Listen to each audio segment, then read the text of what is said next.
Welcome to my shop. My name is Jeff and I like to make things. And so today what we're going to talk about is a very special project near and dear to my heart. Kind of the first one in this video series. I've never made these before, so we're going to see how this goes.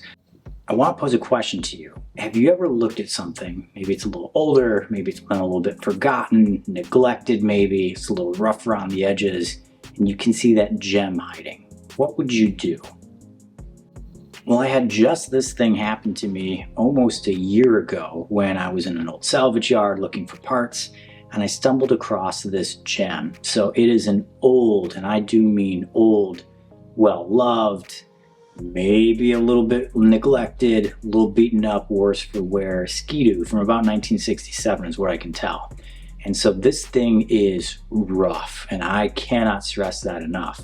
Kind of looking at it, running through all the parts, everything that needs to get worked on. It's not a quick turnaround. A lot of it is going to be trying to figure out how to find parts, where to find parts, what kind of parts you're even looking for, what to name them, what to call them. So it 100% was a pretty big learning project. And so when I looked at this, I kind of thought, this is not going to be a restoration. This is not going to be putting it back together how it was. Putting in an old engine. So fun fact, this thing had a major design flaw in that it would occasionally backfire into the crotch of the rider. So maybe it's a good thing you should be riding this in the snow so that if you catch on fire in a very vulnerable area, you can ditch to the side and put that fire out. And so that's something I'm looking at, did not want to replicate, wanted to think, can we make it better? Can we maybe bring it into the 21st century, make it a little bit ridiculous, but still keep its charm? So that's what we did. Decided to electrify this. And the challenge was, didn't want to make it super expensive, did not want to have a dedicated battery for this, wanted it to be a battery that you could use with other tools, that was practical, that was cost efficient. Maybe another way to put that is cheap. And figure out, how can we make this thing work with a limited budget? Because maybe it will work, maybe it won't. So that's where it all came together. Figuring out, what does this look like? How do you build it? What is that budget? What parts do you want? And so it ran from there.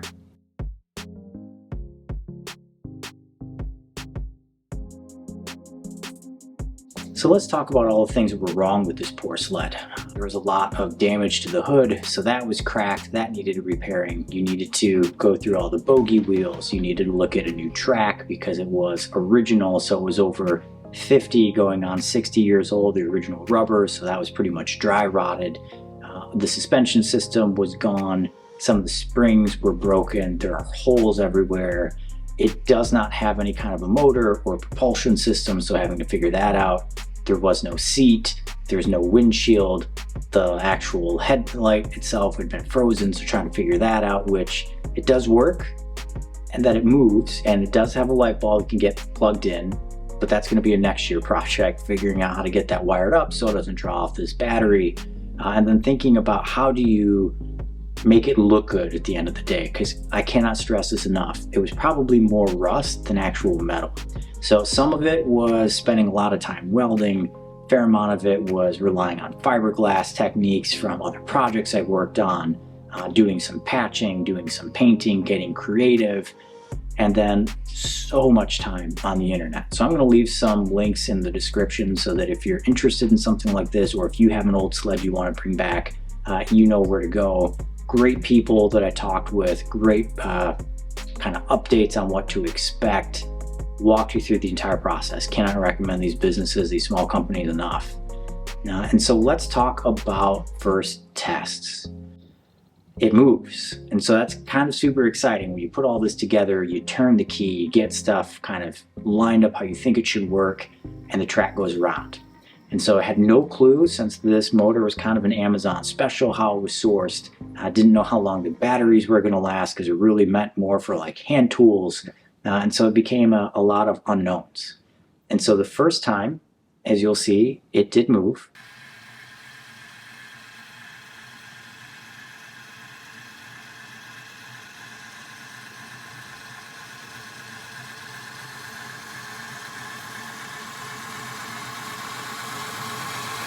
Okay, so when you saw some of the photos of how it was built out, you might have seen that there was a motor mount in there originally, which is probably very different from what ended up getting used in the final piece. And it was made out of this plywood. So in theory, 3/4 inch probably should have been pretty decent, but kind of hard to see.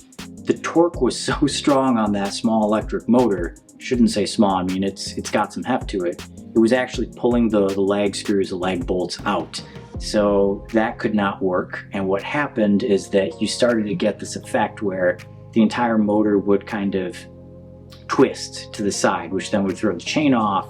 And because the sprocket that we put on the drive shaft was assembled wasn't quite the right thing, tried to grind it just to use it, it created a ramp that would throw the chain off.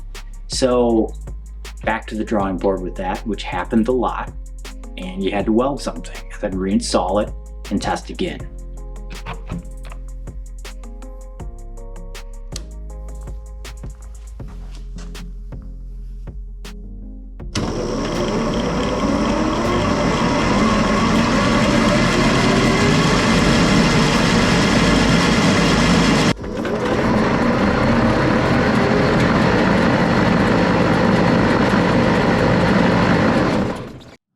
So walking you through the basic controls, you have your throttle on this side, a couple of different speed selects. Yes, there's a key, forward, reverse, show that in a second.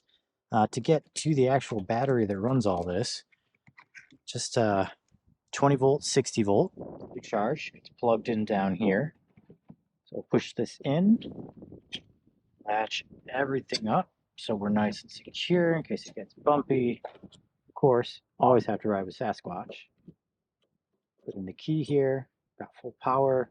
This right here, again, 3 speeds going forward on 1, kind of the slowest. If you needed to reverse, we might need to do that back on this trail. Right there, you can see you reverse. So we're gonna go forward, and we're gonna see how far we can go. Probably go mid-grade for a little while with a steeper incline.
Looking at this, I mean, it will move. Is it going to be a racer? Absolutely not. Is it going to be something that you can do sweet tricks and jump and fly through the air and competitions and do things off of?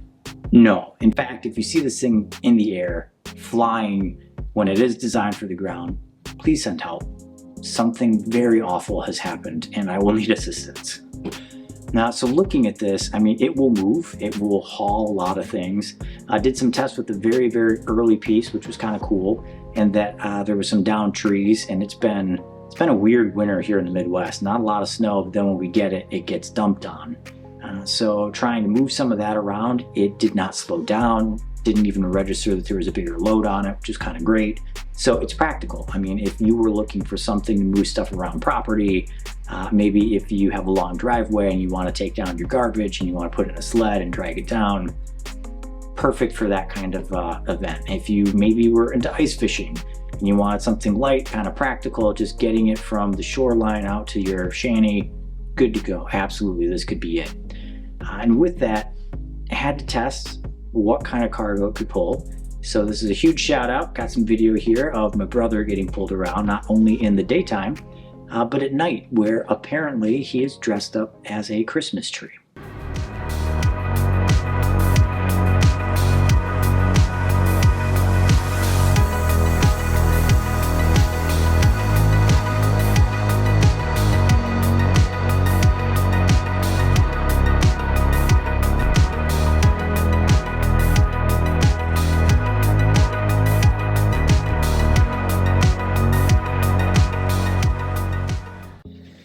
So kind of final thoughts, thinking about would I do this again?